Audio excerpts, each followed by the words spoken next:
नमस्कार मंडळी, मी नेहा माझ्या महाराष्ट्र व्लॉग्स या यूट्यूब चॅनलमध्ये तुमच्या सर्वांचं खूप खूप स्वागत करते।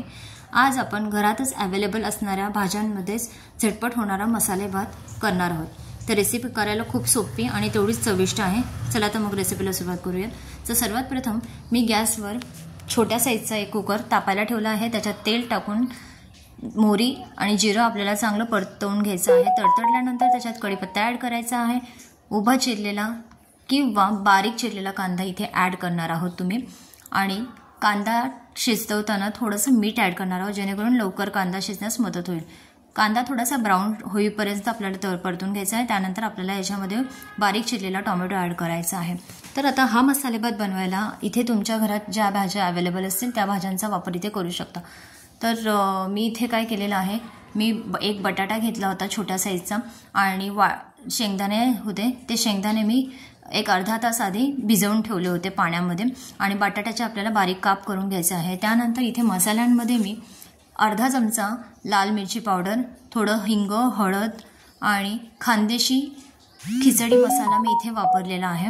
आणि आपला थोडासा काळा मसाला, हा घरगुती काळा मसाला मी इथे ॲड केलेला आहे। त्या मसाल्यांमध्ये आपल्याला शेंगदाणे आणि बटाटा चांगला परतून घ्यायचा आहे। तुम्ही तुमच्या आवडीप्रमाणे ज्या आपण घरात भाज्या अवेलेबल असतील त्या इथे टाकू शकता।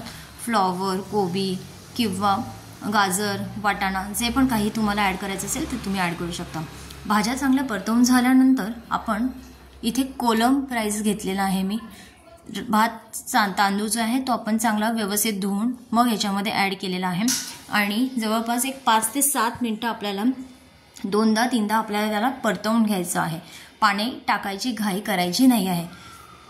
चांगलं परतवून झाल्यानंतरच तांदूळ आपल्याला याच्यामध्ये गरम पाणी ॲड करायचं आहे आणि चवीप्रमाणे इथे मीठ ॲड करायचं आहे। आणि सर्वात शेवटी इथे मी अर्धा लिंबू पिळून टाकला आहे, जेणेकरून हा जो भात आहे तो मोकळा आणि मस्त होतो, चवीला छान लागतो हा भात। तर आता अशा प्रकारे तुम्ही बघू शकता कुकरमध्ये भाताला उकळी आलेली आहे आणि आपण आता मीडियम गॅसवर मी 3 शिट्ट्या कुकरच्या करून घेतल्या आहेत।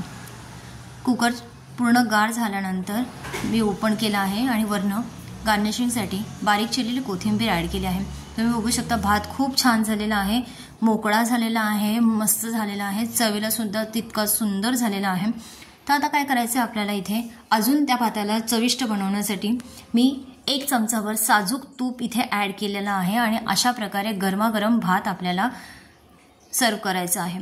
तर अशा प्रकारे ही माझा मसाले भाताची रेसिपी मी तुमच्याबरोबर शेअर केली आहे। ही रेसिपी कशी वाटली ते मला कमेंट करून नक्की सांगा।